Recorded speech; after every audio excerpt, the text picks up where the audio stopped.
This audio is brought to you by Muslim Central. Please consider donating to help cover our running costs and future projects by visiting www.muslimcentral.com/donate. You're listening to Qalam Institute's podcast. Visit us on the web at qalaminstitute.org and join us on Facebook at facebook.com/Qalam Institute. Bismillah walhamdulillah wa salatu wa salamu ala rasulillah wa ala alihi wa sahbihi ajma'in. Inshallah, we're continuing with our series on the Seerah, the prophetic biography of Rasulullah sallallahu alayhi wasallam. In the previous session we were talking about, actually since the sessions have started, aside from the first couple of sessions where we talked about the objectives and the method and the purpose and benefit of studying the Seerah, over the last 4 to 5 sessions we've been talking about pre-Islamic society and the conditions that existed before even the birth of the Prophet ﷺ, let alone the prophethood being given to the Prophet ﷺ and wahi, divine revelation, arriving even before the birth of the Prophet ﷺ. In the previous session we were talking about, we're pretty much at the brink of getting to know the immediate family of the Prophet ﷺ, such as his grandfather, his uncles, and then of course his parents as well, and then getting into the birth of the Prophet ﷺ. But the previous session we talked about, kind of as an introduction to learning about his family, particularly his grandfather, Abdul Muttalib, we were talking about a couple of the key landmark incidents that occurred very close to the birth of the Prophet ﷺ.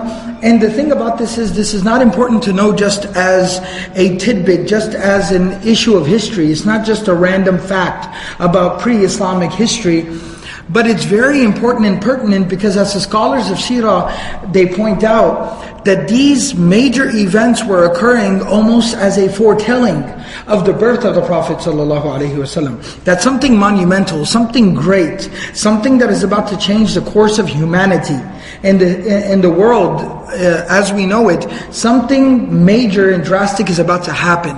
Something monumental is about to occur. And so these events were the foretelling of that great event that was the birth of the Prophet ﷺ.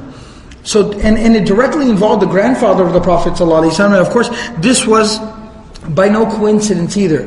And these incidents also involved places that are very sacred even within the Islamic tradition from the teachings of Muhammad ﷺ.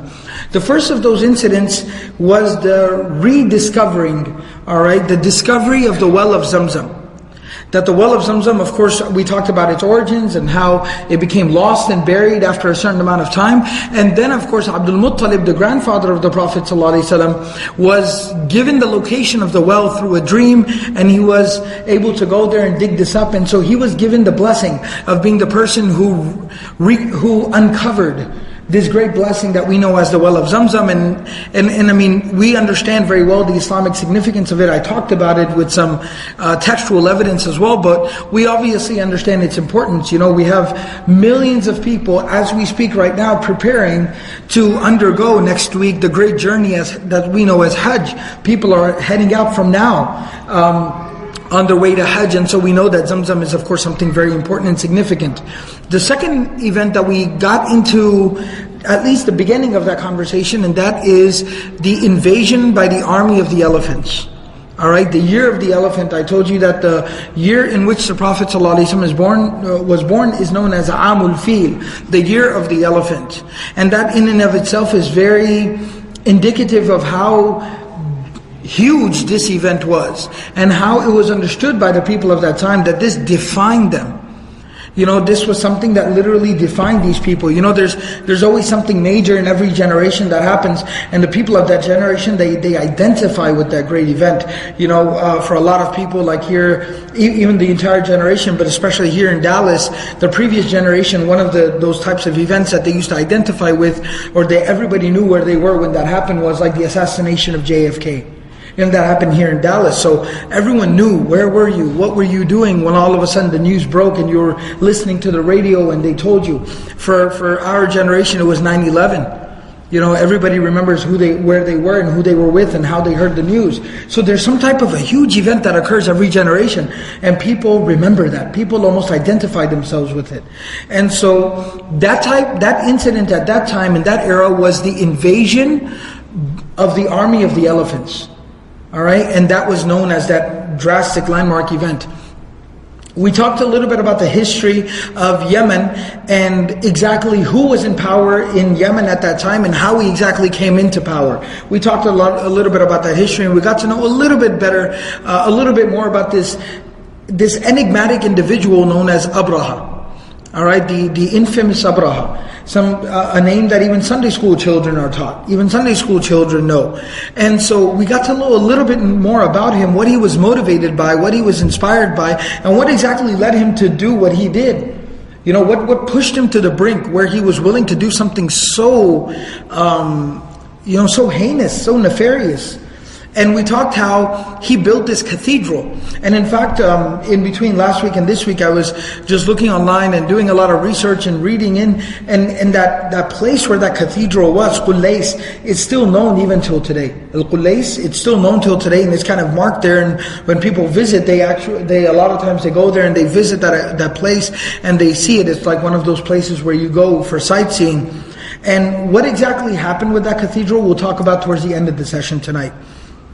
Nevertheless, he builds this place, yes, as a sacred space, but I talked about how Abraha he was obviously somebody who was religious, who identified with his religion as a Christian. Nevertheless, he was more of a military strategist. He was a economic and military strategist, is who he was as a leader. That was his identity. So he wasn't the priest king or the priest leader. He was more of the military, the army, the general, the economist leader is who he was.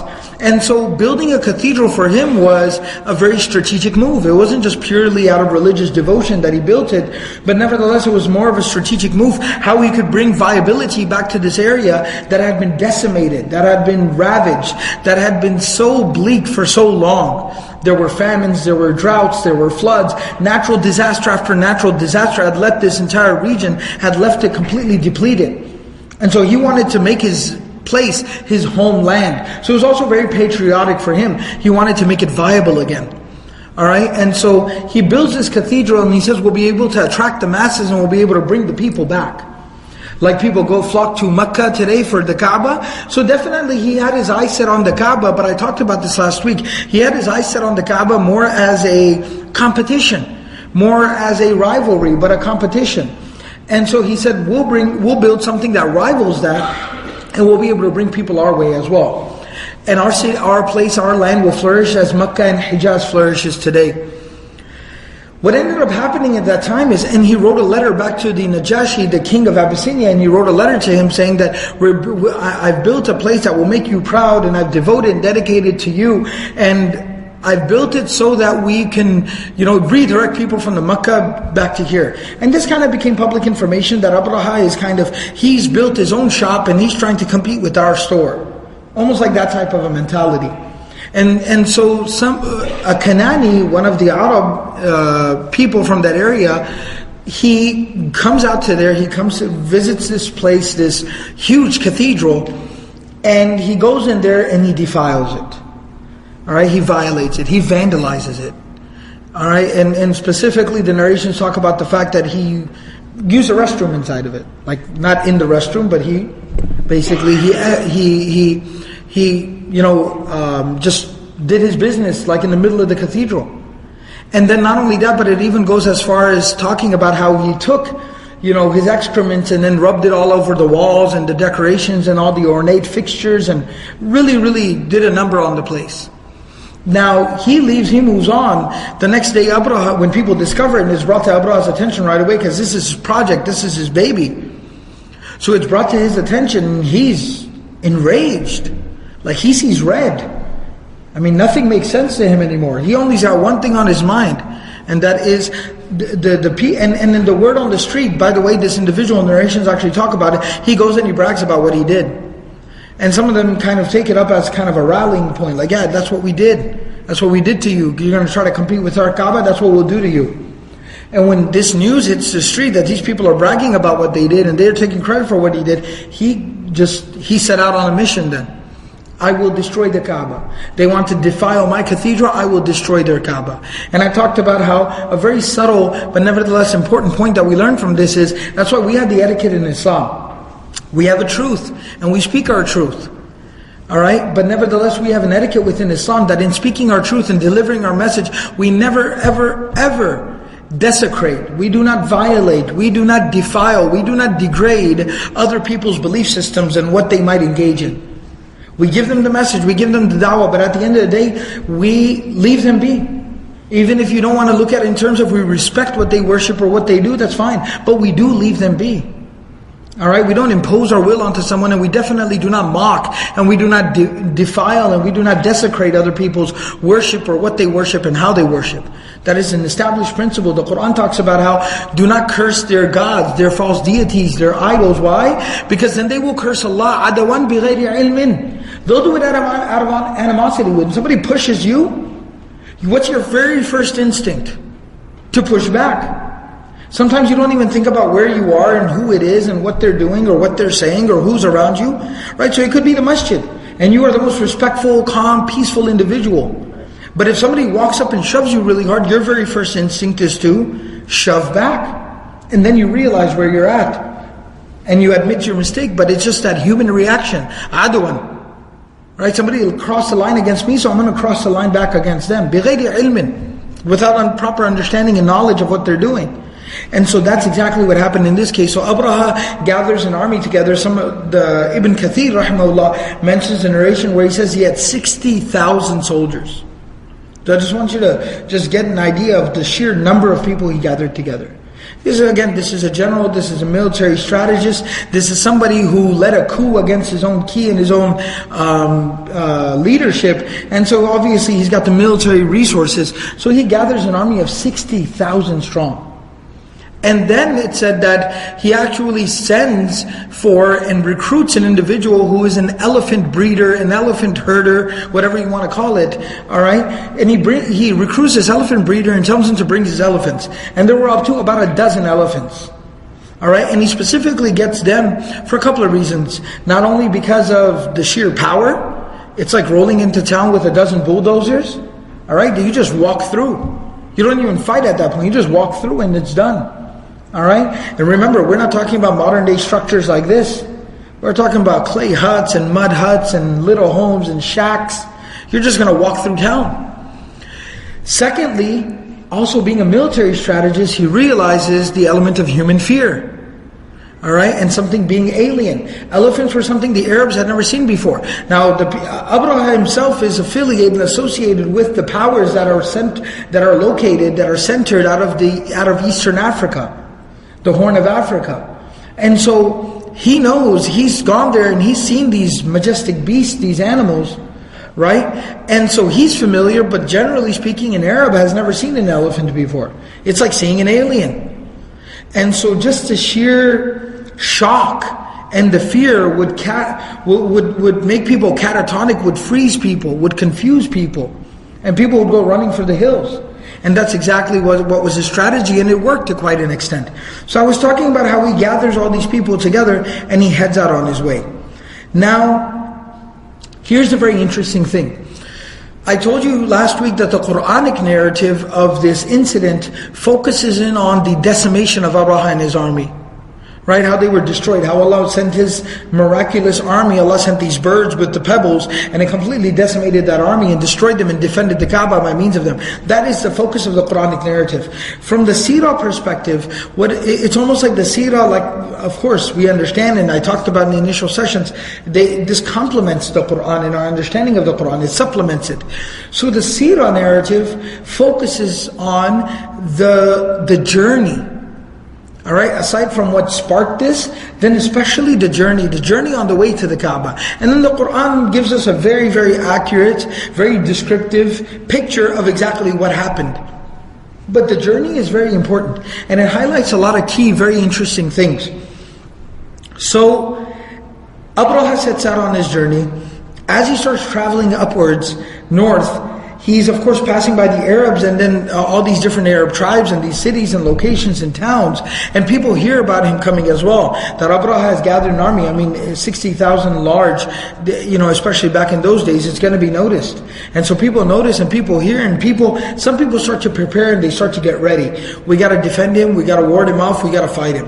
Why? Because for all the Arabs, the Kaaba in Mecca specifically was a very sacred place. Alright, it was a sacred institution, it was a sacred place, and so they want to defend it, and this is seen as a defense of their honor at the same time. And so they're gathering together and they start to rally each other together to defend the Kaaba and to fight against Abraha. Something very interesting, that one thing is mentioned within the narrations is, as Abraha is traveling, and I talked about this last week, and I don't want this to be misunderstood, but Abraha was a tyrant. By all definitions, Abraha was a tyrant. I talked about how even in building the Qullays, if somebody was a little late to work, he would literally cut their hands off. If they were late toward the construction site, he would cut their hands off. So he was a tyrant. But at the same time, he, being a military strategist, being a very intelligent man, he wasn't just bloodthirsty. There's a difference. He wasn't just outright bloodthirsty. And so as he's traveling through and he's meeting with people and talking to people, he would actually make time to speak to a lot of the leaders and a lot of the people that he would come across. And one of the things that he was telling them was, he would tell them exactly what happened to the Qullays. He would tell them that, look, somebody came and defiled that. So the narration actually mentions that وَرَأَوْا جِهَادَهُ حَقًّا عَلَيْهِمْ.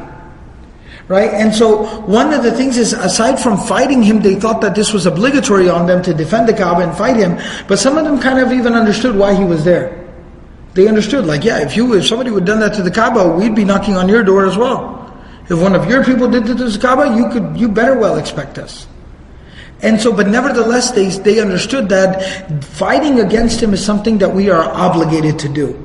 Alright? حين سمعوا بأنه يريد هدم الكعبة بيت الله الحرام. They knew that this was a sacred place, and so they knew defending it and its honor is our responsibility, something we are obligated to do. So now, as he's traveling through, one of the people that he comes across is Dhu Nafar. And this man Dhu Nafar was the king, the leader of his people, and these were people that were located right at the, almost what you could imagine to be the border or the boundary of the Yemen region and the Hijaz region. So the border and the boundary of that place, there was a tribe that was settled near there, and the leader of that tribe, literally who they saw to be their king, it was a man by the name of Dhu Nafar. And that's what at least that's what they used to call him. And he gathered his people together, and he, rallied everyone together from around his tribe as well, and he gathered together and came out to fight Abraha. Abraha's army literally ran over his army. They ran over his army. They were able to defeat them very easily. Finally, this leader of the army that was gathered to fight against Abraha, he was brought to Abraha, and when he was brought to Abraha, and Abraha was about to issue the command to kill this man, he says, Ya ayyuhal malik, la taqtulni. He said, listen, king, don't kill me. فَإِنَّهُ عَسَىٰ أَن يَكُونَ بَقَائِي مَعَكَ خَيْرًا لَكَ مِنَ الْقَتْلِ. Because leaving me alive, keeping me with you, fine, take me as a prisoner. But keeping me alive might end up working out for you. I know these people, I know people respect me, people know me. And so having me with you might actually serve some type of a tangible, practical benefit. And so why don't you think this through? So Abraha says, alright, fine, that makes a lot of sense. This is a strategist. So he says, okay, fine. Don't kill him, tie him up, he's a prisoner of war with us. As they proceed forward, they come across another tribe, another group of people that have gathered together, two tribes by the name of Shahran and Nahis at the place of Khatha'am. They come across them, they've been rallied together by their leader by the name of Nufail bin Habib, al-Khatha'ami. He's rallied and gathered his people together, the people from these two tribes, Shahran and Nahis, and now they're fighting against Abraha as well. Of course, again, Abraha literally just walks over their army, he destroys them, and once he destroys them and defeats them, he takes the leader, Nufayl, he takes him as a prisoner of war. So he's got these two leaders, Dhu Nafr and Nufayl, the two leaders who had the courage and the audacity to actually fight against Abraha, stand up against him. He takes them as prisoners of war and he proceeds on his way. Now as he proceeds, and now he's kind of gaining a bit of a reputation, so this isn't just all pomp and show. He's literally ran over two armies. They haven't even been speed bumps. Right? He's just going, he's just tearing through. So now he's starting to develop a little bit of a reputation. So as he starts to come across more and more Arab tribes, more and more of them are unwilling to fight him. They're not resisting him. They're giving up, they're surrendering as he arrives, and they're letting him just walk right on by. So much so that he comes across Ta'if. When he crosses Ta'if, the leader of the Thaqif tribe, by the name of Mas'ud al-Thaqafi, he comes out to meet Abraha, and he says, Ayyuha al-Malik, innama nahnu abiduk. O king, we are your slaves. So not just surrendering, we're at your service. سامعون لك مطيعون ليس عندنا لك خلاف وليس بيتنا هذا البيت الذي تريد. He says that not only are we your slaves, but we will obey you, we will listen to you, we are at your service. And by the way, we have no disagreement with you. We are completely in agreement with you. And just so that you know, we have no affinity, we have no affiliation with that house that you're going to destroy. The Kaaba, we don't have anything to do with that. We have our own Bayt. And remember, I had mentioned a few sessions back, talking about the religion of the Arabs before Islam, that they were, of course, primarily idol worshippers, but then it had kind of escalated. The practice had escalated to the point where they had specific idols, and just like they had the Kaaba in Mecca to house the idols, they started building houses. They started building sanctuaries. Alright? They started building religious shrines to these idols in different major locations. So Ta'if was one of those locations where the major idol of Allat was located, and they had literally built a shrine around there, and they said, that's where we worship, that's where we go. We ain't got nothing to do with the Kaaba. So you feel free to do whatever you want to do. Not only that, but I'll one-up you. I'll give you something else. I'll give you something extra. Then this man, Mas'ud al-Thaqafi, he says, I got a guy by the name of Abu Righal. I got a guy by the name of Abu Righal. This guy is like the human map. Alright, this guy is a human map. He's like a human GPS. This guy knows exactly, he knows how to go, he knows all the roads and all the routes. And not only that, but he's like a scout. Like he knows everybody along the way. He knows where people live. This guy's the ultimate guide. So I'm going to send him with you, free of charge, as a gift. Just to let you know that we're on the same side here. You ain't got to run over our town. We're cool. Alright, so he gives him this man Abu Righal, and he says, you lead him to Mecca. So they head out on their way now. So you're seeing two dynamics. You're seeing some tribes, some people starting to stand up to Abraha, fighting against him, but getting obliterated. Alright, and their leaders, their kings, their tribe leaders being taken prisoners of war. And then you find another dynamic where some of the tribes are completely rolling over and letting Abraha pass by. And not only that, but then you find certain conniving type of leaders where they're even willing to help him out. They're willing to, they're willing to, even work with him and help him out and help him accomplish his goal. So now he's on his way and he's got this guide with him. Little bit of an interjection of history here. They reach a place outside of Mecca by the name of Al-Muhammis. There's a little place, a little landmark outside of Mecca known as Al-Muhammis. They reach this place, and that guide, Abu Righal, he ends up dying over there. He gets really, really ill, he gets very sick, he catches a fever and he dies. Reason why I mention this, something kind of interesting. He dies at this place, and he's buried over there, obviously. Later on, much after the story is over, and we all know the outcome of the story, the Quran tells us, so obviously the Arabs, they survive, and the Kaaba is okay, and everything's alright. Well, guess what? Once everything is said and done, and everything's over, now you kind of go back and you check who did what, and who was down with what, and who was doing what. Abu Righal, everybody knows, okay, he was one of our people. He was a Thaqafi, he was a man from Ta'if, he was an Arab, he was an Arab. And he did this. He was guiding these people here, and he was working with them, and he was serving the king. So they see him as a traitor. He's basically the pre-Islamic Arabian Benedict Arnold. Alright, so before there was Benedict Arnold, there was Abu Righal. Alright, so that's who he is. And so, it literally becomes a cuss word.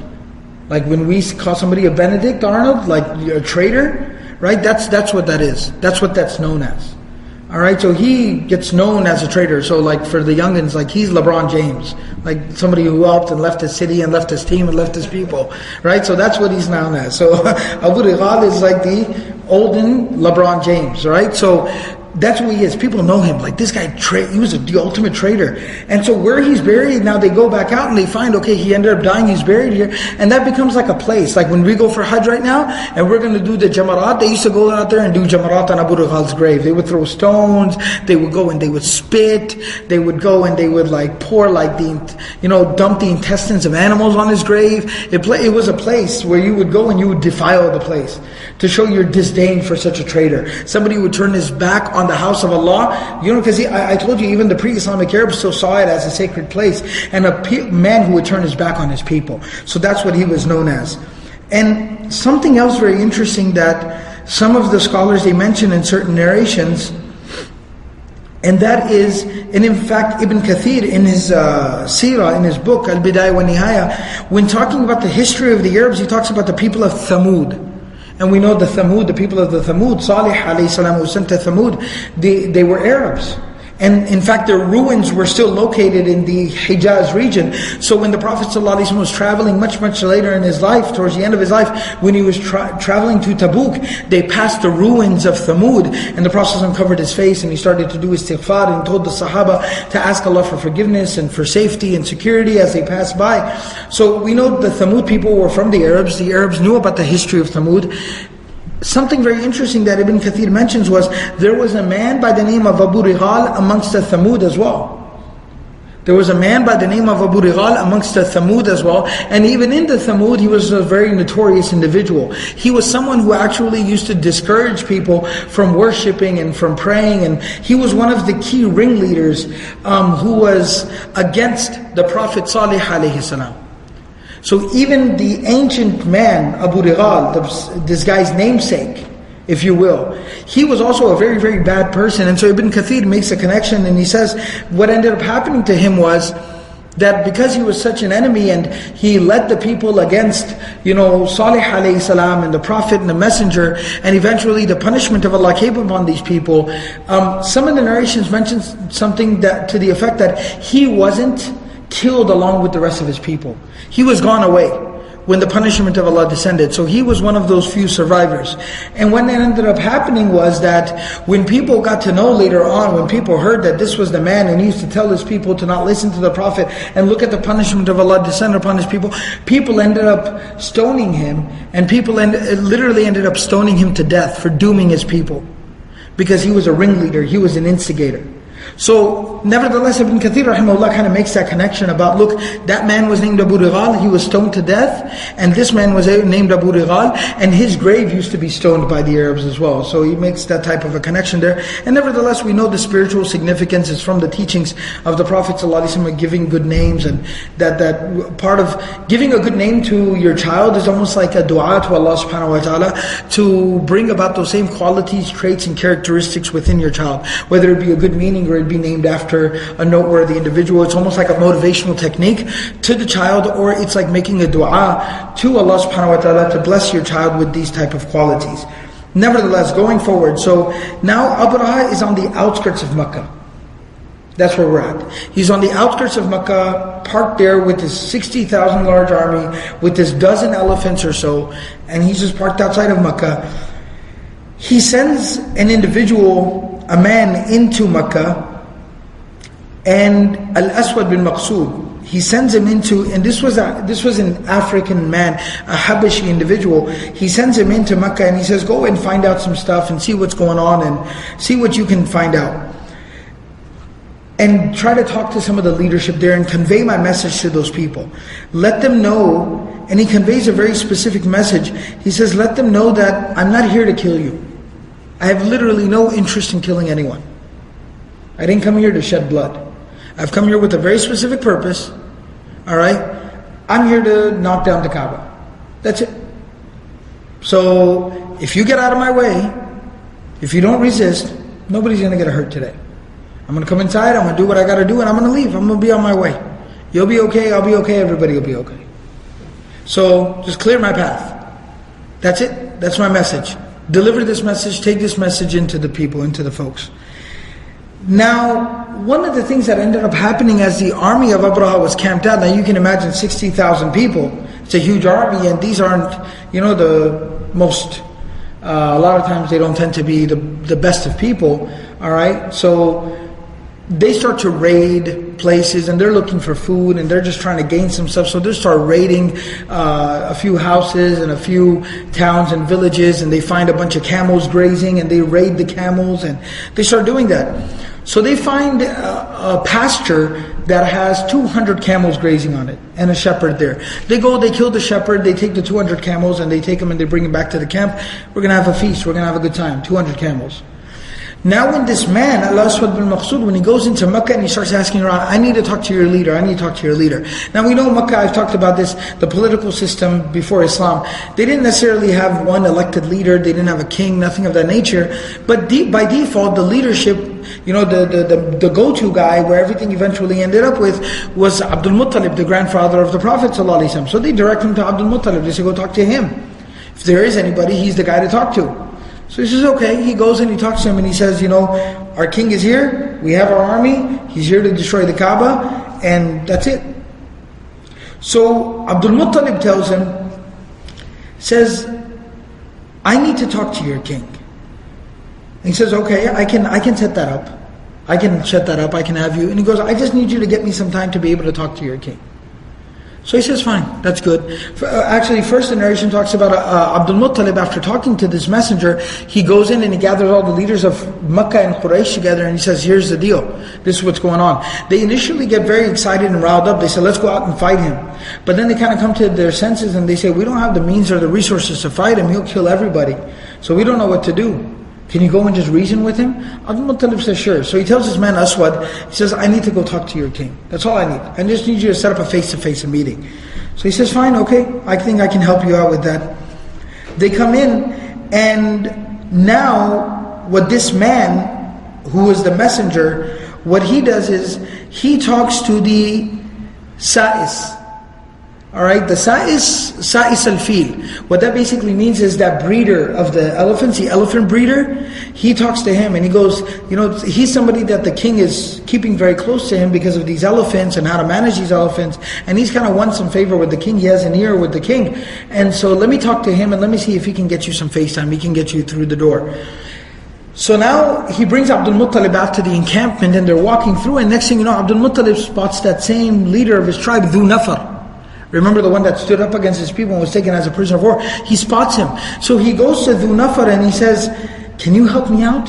Can you get me some FaceTime to the king? First of all, he says, can you help us out? Do you got any inside information? Can you help us out with something? Dhu Nafar says, مَا غِنَاءُ رَجُلٍ أَسِيرٍ بيدي ملك ينتظر أن يقتله غدوا أو عشيا. He says, how is a prisoner supposed to help you who is tied up by the king? I don't know if he's going to kill me tomorrow morning or tomorrow evening. Like, I don't know if he'll kill me in the morning or kill me in the evening. How do you expect me to help you? What I can do is, I can try to get you into the door to meet with the king. So, Abdul Muttalib's working a couple of angles. The king finally hears that, okay, he wants to talk. And by the way, that elephant breeder, his name was Unais. It's kind of important. It's something that comes up later. So his name is Unais. So they get Abdul Muttalib through the door, and Abdul Muttalib gets some FaceTime with the king. And this is why I was saying that Abraha, while being however he was somebody who was still willing to dialogue and willing to talk.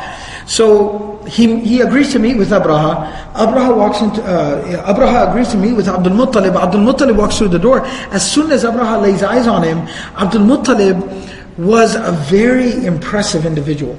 I mean, aside from being very physically, he had a great physical presence. He was tall, he was broad, but at the same time, he just had this aura about him. He was a natural born leader. And obviously, as I mentioned previously, some of the scholars identify him from the Hunafa, those last few people left, those dozen or so people left, who were still worshipping one God, one Allah properly. So there naturally had to be a certain, just dignity about the individual. Alright, about being in a proper spiritual condition. So there had to be just some type of a presence of such a man. And so as soon as he walks through the door, Abraha sees Abdul Muttalib as instantly affected by seeing this man. He's just filled with awe and respect for this man, that this looks like a respectful human being. This looks like a dignified man. He's a leader. He just sees, he sees confidence in Abdul Muttalib. So now Abraha wants to show him a gesture of respect. He doesn't want him to come and sit on his throne with him. So what he does is he himself comes and sits down on the ground and he asks Abdul Muttalib, come and sit with me. That's huge in and of itself. So Abraha sits on the ground, asks Abdul Muttalib to join him, sit down on the ground with him, and has some hospitality presented for him. And says, yes, what can I do for you? You know why I'm here, and you know I'm not going back without getting what I want. But you're obviously here to talk, so you look like an impressive, reasonable human being, intelligent man. So what would you like to talk to me about? Abdul Muttalib tells him, he says, I own 200 camels, and my camels were raided by your people, by your soldiers, and I would appreciate my camels returned back to me. Now, you can imagine, this is an old story, we all know it, but try to imagine just being there in that room. Try to imagine being a fly on the wall, right? Just imagine what your reaction would be to hearing Abdul Muttalib say that, regardless of what side of the issue you're on. If you're one of the Arabs and you want to slap Abdul Muttalib across the face, homeboy, your camels can wait for later. Alright? And if you're on the other king side of the army, then you all of a sudden are very relaxed. These seem to be some pretty unintelligent people, to say the least. I don't think we have to worry about these people. I don't think these people get it. I don't think they understand what we're here to do. They seem pretty oblivious. Right? So everything we heard about these people is right. They're just a bunch of nomads roaming around in the desert. He's here to talk about his camels. Foolish man. And so Abraha's reaction is exactly the same. Abraha actually tells him, he goes, when you walk through the door, then I was instantly in awe of you. I was very impressed by you. I said, here's a man, here's a leader. But he says, كنت أعجبتني حين رأيتك. As soon as I saw you, I was actually shocked and surprised by you. I was very in awe of you. But now when I hear you talk, حين كلمتني أتكلمني في 200 بعير أصبتها لك وتترك بيتا هو دينك ودين آبائك. He says, are you really here to talk to me about 200 camels that you say I have of yours?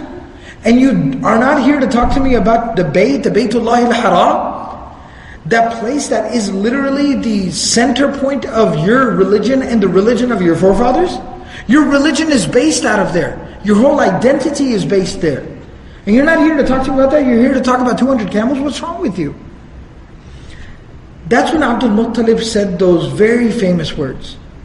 Very famous statement of Abdul Muttalib's. He said to him, Inni ana rabbul ibil. You see, what I want you to understand is, I own these camels. وَإِنَّ لِلْبَيْتِ رَبًّا سَيَمْنَعُهُ. Inni ana rabbul ibil. I'm the owner of these camels, so they're my responsibility. I'm here to defend my property. وَإِنَّ لِلْبَيْتِ رَبًّا.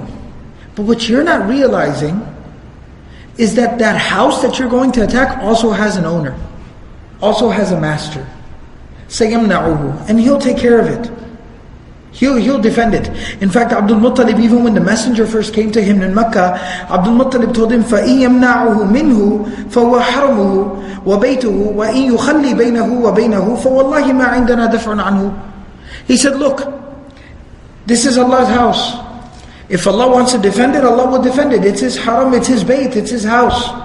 But if Allah wants to leave it be, and if Allah wants to clear the path between Abraha and the bayt, the Kaaba, فَوَاللَّهِ مَا عِنْدَنَا دَفْعًا عَنْهُ. Then we can't defend it. Wallahi, we know none of us can do anything. I swear to God, none of us are capable of doing anything. It's up to Allah, what Allah wants to do. And so Abdul Muttalib tells Abraha, it's Allah's place. Allah will take care of it. I'm here to speak on behalf of my property. So why don't we get back on topic then? And Abraha is, and Abdul Muttalib is intelligent, he's confident. The way he says it resonates. And not just for us as Muslims, but anyone who has any shred of spirituality, a statement like that would resonate with them. Like, yo, this guy knows what he's talking about. Like, that's deep. When we hear that, we're like, yo, that's deep. And so that's exactly Abraha. Abdul Muttalib just drops a hammer on him. You want to go mess with the Rabb of the Bayt? Hey, be my guest. I ain't nobody to tell you not to. Looks like you're one of those fellas that learns the hard way. So go ahead. And now Abraha's kind of taken aback. So Abraha says, مَا كَانَ لِيَمْتَنِعَ مِنِّي. He says, nothing can stop me. What's going to stop me? You see my army? You see my elephants? What's going to stop me? Are you kidding me? Abdul Muttalib says, أَنْتَ وَذَاكَ. Okay, you and Allah, you guys take it up. You and the Rabb, you take it up. I mean, don't ask me. I don't know what's going to stop you. It's between you and him. It's none of my business. فَرَدَّ عَلَى عَبْدُ الْمُطَّلِبِ إِبْلَهُ. He gives Abdul Muttalib his camels back. He says, hey, somebody raid some camels? Yeah, bring them here, give them back to him. And Abdul Muttalib heads back on his way. Now when Abdul Muttalib, فَلَمَا انصَرَفَ عَبْدُ الْمُطَّلِبِ إِلَى قُرَيْشٍ فَأَخْبَرَهُمَ الْخَبَرِ. He gets back to Quraysh and he tells him exactly what happened. And he also lets him know, this man's not about to back down. This man's not here to reason. He's not here to talk. He's not backing down. I advise all of you, clear out the town. Evacuate Makkah. So they evacuate Makkah. They leave. And they head up into the mountains. And they camp out into the mountains and they just wait for the storm to blow over. As they're leaving, Abdul Muttalib goes to the door of the Kaaba. He goes to the door of the Kaaba and he holds like the ring that is on the door of the Kaaba, almost like the door handle. He holds the ring, the door handle of the Kaaba, and he says some words. It's like a dua of Abdul Muttalib, it's a supplication, but it's also beautiful poetry. He says, La humma inna al-abda yamna'u rahlahu famna' hilalak. La yaghlibanna salibuhum wa mihaluhum adwan mihalak. In kunta tarikuhum wa qiblatana fa amrun ma badalak. He says that, oh Allah, lahum, that, stop them, lahum. In al-abda yamna'u rahlahu famna' hilalak. Oh Allah, stop them, lahum. Oh Allah, stop them. And he says, why? Because if any man, in al-abd, the slave, your slave, a human being, yamna' rihlahu. If somebody tries to attack his home, somebody tries to attack his place, his home, his property, yamna rahlahu. He defends it. Famna hilalak. So Allah, please defend your home. And what's very interesting, he calls the haram, he calls it hilal. Very interesting, because the haram is called the haram because it's sacred. Some things are not allowed there. Alright? It's sacred. It's a sanctuary and certain things are not allowed there. But for Allah it's the hilal. For Allah it's permissible, and He's the only one that everything and anything is permissible for. So He says, فَمْنَا حِلَالَكَ. So please defend your place. Defend this sacred sanctuary. لَا يَغْلِبَنَّ صَلِيبُهُمْ وَمِحَالُهُمْ عَدْوًا مِحَالَكَ. Oh Allah, do not let their cross dominate here. That they're Christians, alright, and they've come here, so don't let their religion overtake the religion that is meant to be here. And then he says, وَمِحَالُهُمْ عَدْوًا مِحَالَكَ. That all their energies are being focused and being directed in animosity against you. They're attacking you, O Allah. They're not just attacking a structure. They're not just attacking four walls. They're attacking you, O Allah, with all their might and all their energy. إِن كُنْتَ تَارِكُهُمْ وَقِبْلَتَنَا فَأَمْرٌ مَا بَدَالَكَ. But O Allah, if you decide that you want to leave them be, and you want to leave the Qibla as it be, you want to just not interfere between them and the Qibla, and let them have their way with the Kaaba, فَأَمْرٌ مَا بَدَالَكَ. Then O Allah, you know what's best. We trust you. You know what's best. But I'm here to make an appeal. Please defend it. And O Allah, you know what they're here, and that they're here with animosity, with hatred. So Allah, you defend it. But if you decide, O Allah, that you leave it be, then that's fine. And they leave they leave Makkah. They evacuate the city of Makkah. Abraha now approaches towards Makkah. He's walking into Makkah with his army. Something very interesting happens. One of those leaders that were taken as prisoners, who had tried to fight against Abraha, and this is where you see the difference between men. The difference between men. Some of them, the famous analogy, the famous parable, the famous example given by Ali radiallahu anhu, right? The white ox and the black ox, right? And when one of them sells the other one out, then eventually when the lion or the tiger comes to eat the other ox, he says that, well, I was done the day that I gave the other one up to you. When you sell another one of your people out, that's the day that you've died actually. You sold yourself out, right? So those people from Taif, they were willing to sell out the people in Mecca, and they were like, whatever, and we'll even provide directions to you. We'll give you a GPS. We'll help you get there on your way. Right? But then there were some people who stood up. They weren't very successful, or at least it didn't seem like they were successful. But they stood up and they stood their ground and they tried to do what they could. There was some honor, some dignity there. So one of those people was that man by the name of Nufayl, who had gathered an army together and tried to fight against Abraha, but he was defeated. And Nufayl had been hanging around with the elephant breeder. He'd been hanging around with him for a long time. He'd been watching him, listening to him, and he kind of picked up on how he would communicate with the elephants and how he would get their attention and things like that. He'd been picking it up. Smart man, he's a leader of his people. So as the army's about to depart, he goes over to the largest elephant. All right, the big dog. He goes to the biggest elephant, and it's actually mentioned that this elephant's name was Mahmud. All right, he was given a name, and he was very revered. He was like a freak of nature. It was this super huge elephant, and that was the one that Abraha used to ride on. That's the one that Abraha would sit on. So he goes over to this huge elephant's ear.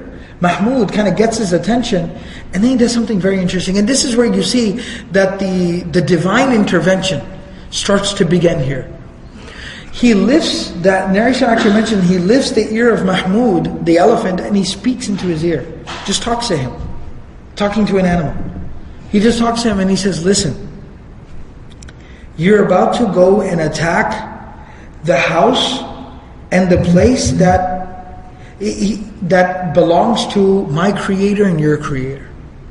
You're about to go and attack the place, the land, the house that belongs to my creator and your creator. Understand what's going on here. So he tells him, Ubruk, Mahmud, Ubruk ya Mahmud. Sit down. And buruk, al-buruk, it's called buruk al-ibn. Alright? Or barak al-ba'ir, buruk al-ba'ir. What that refers to is camels have a very distinct behavior.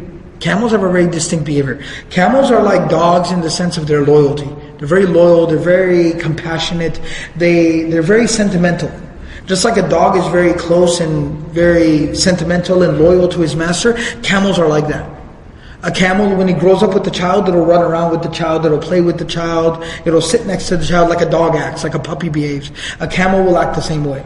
It's very affectionate. That's the correct word. It's a very affectionate animal.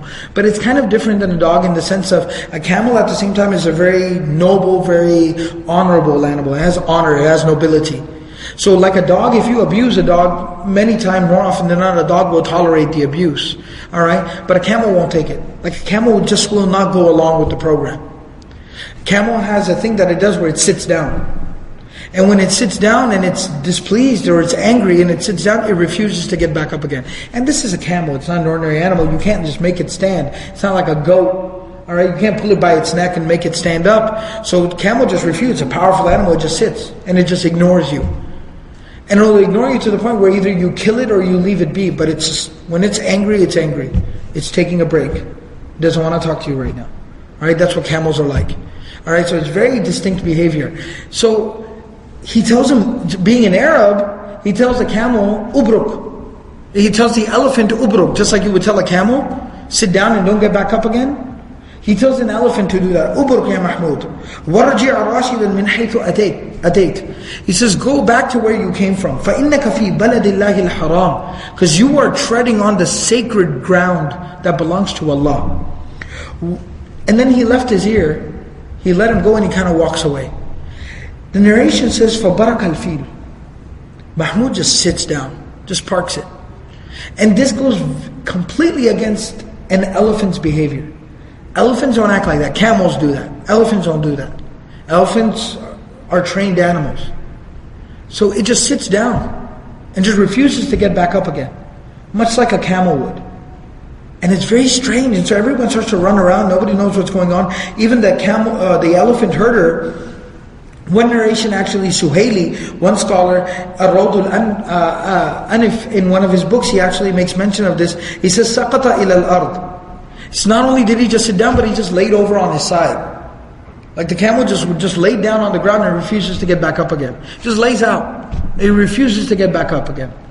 And now they're all confused. They're like, what's going on here? It's go time. What's going on? And so he calls Unais. Abraha's angry. He's furious. He calls Unais, the camel breeder. And he says, what's wrong with your camel? I keep saying camel. Yeah, he calls the elephant breeder. And he says, what's wrong with your elephant? What's wrong with your elephant? What's wrong with Mahmoud? Come on, I don't have time for this nonsense. Get your act together. So now Unais is over there trying all of his tricks and giving snacks and doing the treats. And he's doing whatever he can. He's all but singing and dancing for this elephant, and it just won't get up. So then they finally, he tries to make him stand up and walk towards the Kaaba, and he sits down again. And so then finally Mahmoud goes, okay, something must have spooked him. So he goes, let's try something different. So he turns him over to the side, and the elephant gets up and starts to walk around. As soon as he turns him back towards Makkah, he sits back down again. And then finally he turns him around in the opposite direction, and so the elephant gets up and he starts walking, and he keeps walking. Second they do a U-turn, they turn around, he sits down again. And so the narration even mentions that they start sticking hooks into his belly. They stick hooks into his belly and trying to lift him, and they're injuring this animal, they're hurting him. But he just won't play. He just won't play along, he just won't be game. And so some narrations actually say that he just sat there and he just stayed there and didn't move. He refused to go along. Either way, whatever happens, that the army proceeds and they enter into Makkah. And that's where exactly we know that the incidents unfold. Alam tara kayfa fa'ala rabbuka bi ashabil fil. Didn't you see how your Lord, how He managed, how He handled, how He took care of the companions of the elephants? Right? And then Allah subhanahu wa ta'ala tells us exactly what happened. So we know that there were these small birds, are what we would consider the equivalent of sparrows. Alright, there's a lot of narrations that Ibn Kathir mentions that mention a lot of very exotic, random things about the birds, how the birds looked and what they were like. And so some of the narrations kind of give you the impression these were not ordinary birds. They were almost like very strange, weird, unique creation of Allah that were sent just for this purpose. Wallahu ta'ala alam, Allah knows best, but we do know that the word that the Quran uses, ababil, and even Ibn Kathir mentions a lot of these very exotic narrations are very weak and unreliable. But we know the ababil, that word that's used, the classical Arabs would use it for small birds, like what we would consider sparrows. So they would use it for that type of a bird. So these are small birds, they come, and the direction is mentioned in the more authentic narrations that they were coming from the seaside, they were coming from the direction of the ocean. And actually the Quraysh later on asked people, they asked people that lived in that direction, the tribes that lived out there, did you see some birds flying over? And they say, yeah, we saw birds. And they trace it all the way back to the people that would literally live near the ocean, on the ocean side, on the seaside. And they asked them, and they said, these birds, it's just the whole sky became covered with birds, and these birds just flew in from the ocean. We didn't see where they came from. So subhanAllah, there was something very miraculous about that. Like these birds just came out of the blue. They flew in from the ocean and they flew straight over Makkah. And then وَأَرْسَلَ عَلَيْهِمْ طَيْرًا أَبَابِيلَ تَرْمِيهِمْ بِحِجَارَةٍ min sijil. That it does mention that they had stones. The narrations actually mention that they were small tiny stones, the size of chickpeas. And it mentions that the birds were holding 3 stones each, 2 in their claws and then 1 in their beak. And they were flying over and they were tossing these stones. Now, here's something interesting. So now when they start tossing down these stones, they start dropping these stones. Now we know that it decimated, it destroyed, it obliterated Abraha and his army. But what exactly was the dynamic? What exactly happened? Was it just like, and it's understandable. As a kid, you always hear, Allahu Alam, I don't know, kids, we would talk about it, you dropped a penny from the Sears tower and it would fall this fast and this would happen. Allah knows best whether that stuff true or not. We would have to ask somebody who actually understands physics or not. But maybe just the physics of it are such that, even these small pebbles drop from such a velocity, that would be enough to severely injure people or hurt someone, right? Like when hail falls and things like that, it damages. You see what it does to cars. So maybe it's just physics that played a part in it. But nevertheless, there are narrations which give us the impression that no, there was something miraculous, there was something supernatural, there was something out of this world that was going on there. That when these stones would fall, it would literally, if it hit somebody on the arm, it would literally pierce through and cut off their limbs. Alright, so it wasn't just stones falling from the sky, these were like bullets. Alright, they were flying fast and they were flying hard. And they were literally burning through, tearing through people. So much so that it would fall on the head of the elephant, it would literally cut through the head of the elephant and kill the animal right there on the spot. Alright, and so there's actually narrations that mention that it was completely just decimating, that there was something miraculous happening here, and this divine intervention was playing. Obviously the birds themselves and their presence is divine intervention, but even so much so that these pebbles were special, and the way they were falling was special as well. And so next thing you know, it's just, there's these bodies lying all around. Literally the army is falling left and right. And a lot of them retreat back. And something very specifically that the narrations mention is that not everybody was killed so that this message would reach back. And this created so much lore, like a legend. Right? This created lore and legend about the Kaaba in Mecca, and how sacred this place was. Now this place was untouchable. So it was almost bringing back. So you have this miraculous event happening, divine intervention occurring literally months, 2 months before the birth of the Prophet ﷺ. And you have this, all this respect and this lore and this aura being restored to Mecca, into the Kaaba 2 months before the birth of the Prophet ﷺ. So you see the very strategic timing of the event as well. Now what happened with Abraha? What happened with Abraha? Narrations talk about that Abraha, he was hit by these stones a few different places in his body. And this is why I mentioned that there was something unique or something special even in these stones and how they were falling. That if somebody was even hit once, not enough to kill the person, he was able to escape that place. But then that person after a few days would fall very, very ill. He would fall very sick, and his body would literally start to rot. His body would start to just rot away. And this person would eventually die. Like his body would start to fail. He would become paralyzed and his internal organs would start to fail. And this person would just stop breathing. He would just die. Abraha was hit in a few places by these stones, but he was able to escape. And they with the survivors now, this is their king, this is their ruler, they're taking him back to Yemen, trying to get him back to safety. And as he's going, he falls ill and his body starts to rot. And it specifically mentions that his fingers, even his fingers and his toes started to rot and started to fall off. Like his body just started to rot away and his limbs started to fall off, to the point that by the time he reached back to what we know as, the capital today, like Sana'a, by the time he reached back to the center of his kingdom, he was literally a vegetable at this point. Most of his limbs had rotted and fallen off. Alright, his body had become completely useless, and he had even become physically completely disabled, and to the point where he had lost his mind. He was in a vegetative state. And soon after he reached back to Yemen, he ended up dying. And even then they say his heart just stopped beating. It just ceased to exist. But even the physical condition he was just terrible. His limbs had fallen off and he was in a vegetative state. He didn't know anything, he didn't realize anything, and he died in this type of a condition, and with this type of a humiliation. So you see that how elaborate and how powerful and how convincing and strong the defense of the Kaaba in Makkah was by Allah subhanahu wa ta'ala. And we know Surah Al-Fil is, of course, it speaks about that entire incident and what exactly occurred and transpired at that time. And it's safe to say, it suffices to say, that this ended up defining that generation. People ended up identifying themselves with that great incident. This was known as Amul Fil. And strategically, now speaking about the birth of the Prophet ﷺ, it was also very strategic, as I just mentioned, that it restored the aura, the respect back to Makkah, back to the Haram, back to the Kaaba. And it specifically was like this major divine act that happened that made people, at least at some level, become conscious of the fact that there is a higher power at work, that these idols are not the only thing that matters, but there is a supreme being, there is a greater power at work here. And it at least started to bring people's attention back to that. One very interesting thing that I found really, really fascinating was that Aisha radiallahu anha, in a narration, alright, that's mentioned by Imam al-Bayhaqi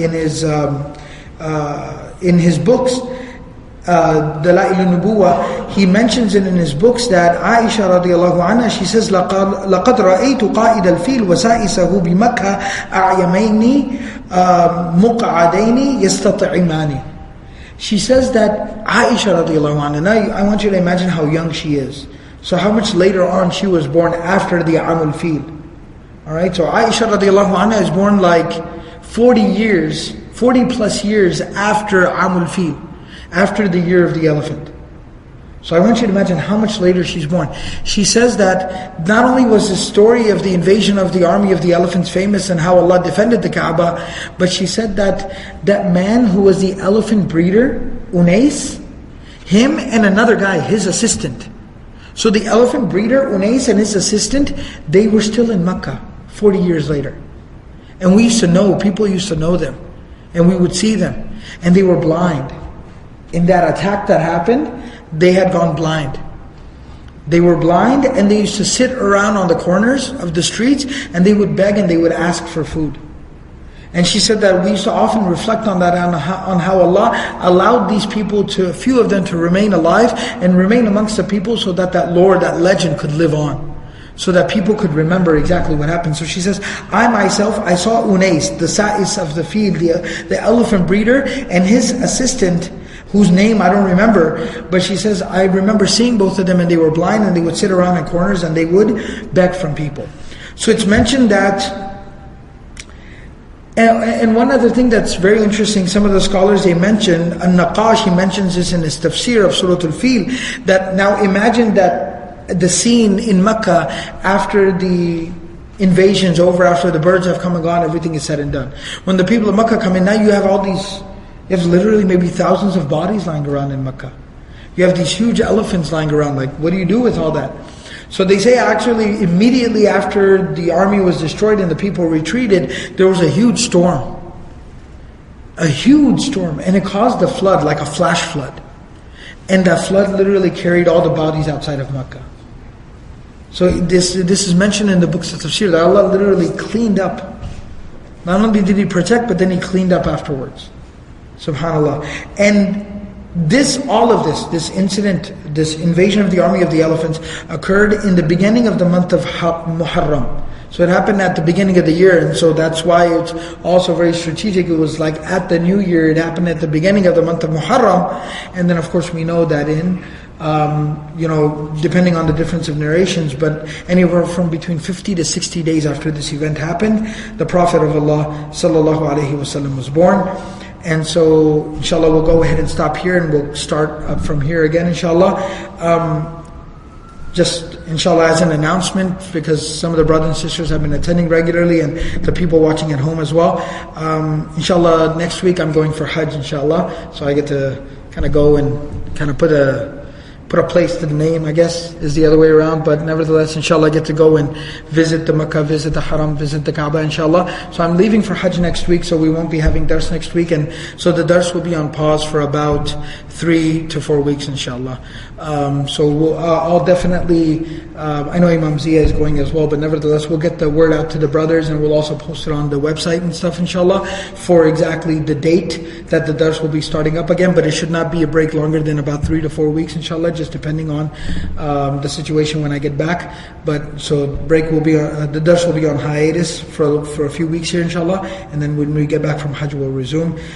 May Allah subhanahu wa ta'ala give us the proper understanding of the life of the Prophet ﷺ and allow us to benefit from it. And I also request your prayers that may Allah subhanahu wa ta'ala allow myself and everyone else who's going for Hajj to do the Hajj properly, and may Allah subhanahu wa ta'ala accept from us. Jazakumullah khairan. Subhanallah bihamdihi, subhanakallah bihamdik.